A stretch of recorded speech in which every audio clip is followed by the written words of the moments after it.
Welcome students. Today we are going to learn subject Science and Technology part 2 of standard ninth, lesson number 16, Heredity and Variation. So let's begin with the topic inheritance. The branch of biology which studies the transfer of characteristics of organisms from one generation to next is called inheritance. Inheritance is the passing on of genetic traits from parents to their offsprings, and these offsprings get all the genetic information from their parents. Therefore, inheritance explains why parents and their children have similar characteristic traits. The characteristic traits passed on by parents include eye color, hair color, and blood type. Even diseases can also be passed on to offsprings from their parents. New progeny, which is formed through the process of reproduction, may have minor or major variations. Organisms produced by asexual reproduction shows minor variations. However, offspring produced through sexual reproduction shows comparatively greater variations as it involves recombination of genetic material from two different parents. Now let's learn what is mean by heredity. Heredity is the process of transfer of characteristics from parents to the offsprings. Due to heredity process, only the offsprings and parents are similar to each other. Example, puppies are similar to dogs, squabs are similar to pigeons, and infants are similar to humans.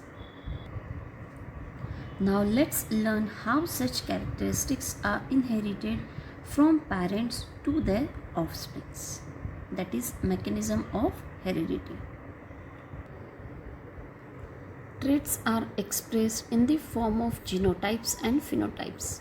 Proteins are responsible for the traits. Traits are expressed in the form of proteins. Traits exhibited can be represented by genotype and the phenotype of an individual. Genotype is the internal genetic constitution of a particular trait, and phenotype is the physical character that is expressed in the form of a trait. Genetic information which has to be carried on to the next generation is packed in the nucleus of the cell.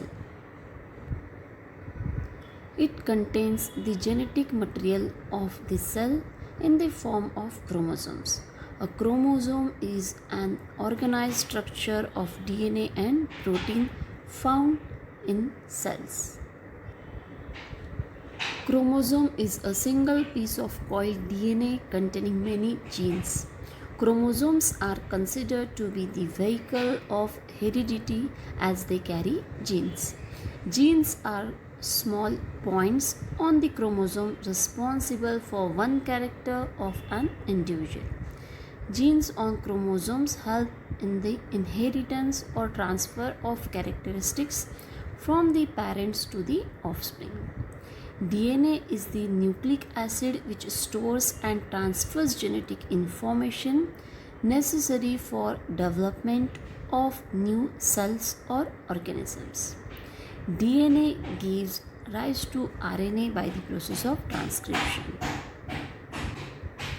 RNA, ribonucleic acid, codes for amino acids. Ribosomes are the sites of protein synthesis where information on the mRNA molecule is translated into proteins. Proteins are responsible for the traits. Traits are expressed in the form of proteins. Traits exhibited can be represented by genotype and phenotype of an individual. Genotype is the internal genetic constitution of a particular trait. Phenotype is the physical character that is expressed in the form of the trait. Traits are expressed in the form of genotypes as well as phenotypes. To understand the concept of heredity, let us consider the characteristic, that is plant height. We know that there are the growth hormones in the plants which are responsible for increasing the height of the plant. Increase in the height of the plants depends on the quantity of such growth hormones. Increase in the height of the plants depends upon the quantity of the growth hormone. And the quantity of growth hormones produced by a plant depends upon the efficiency of the concerned enzymes. Efficient enzymes produce a greater quantity of hormone, due to which the height of the plant increases. However, if the enzymes are less efficient, a smaller quantity of hormone is produced, leading to a stunting of the plants.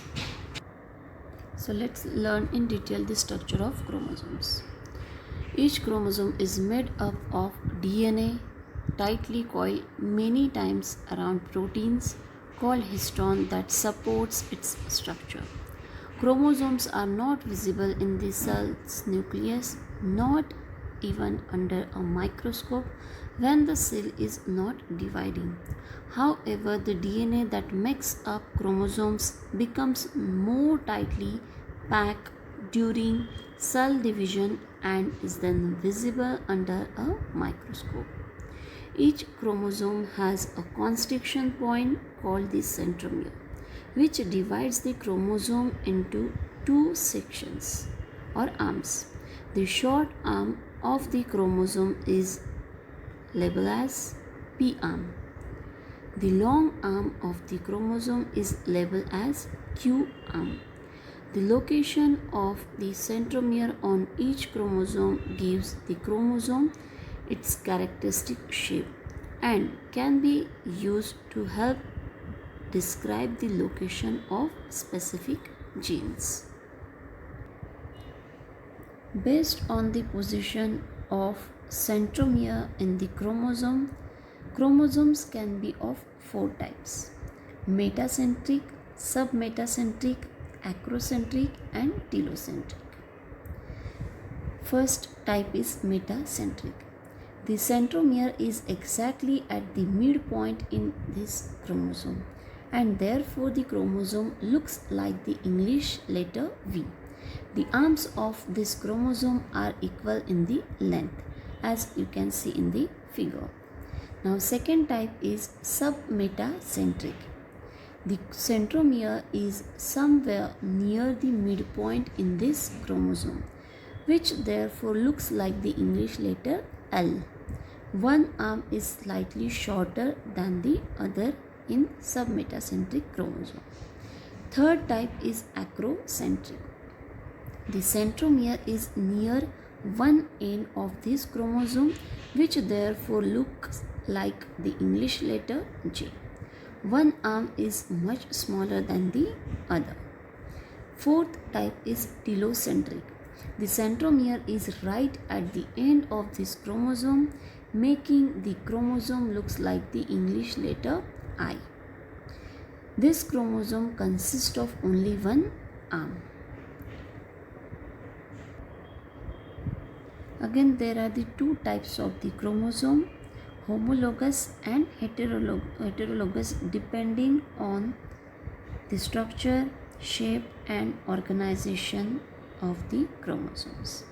The homologous chromosome pertains to one of a pair of chromosomes with the same gene sequence, loci, chromosomal length and the centromere location, while a heterologous chromosome is a chromosome that contains different set of genes for a given trait. In case of organisms that reproduce sexually, one of the chromosomal pair is different from all than others. Chromosomes of this different pair are called sex chromosomes or allosomes, and the other chromosomes are called autosomes.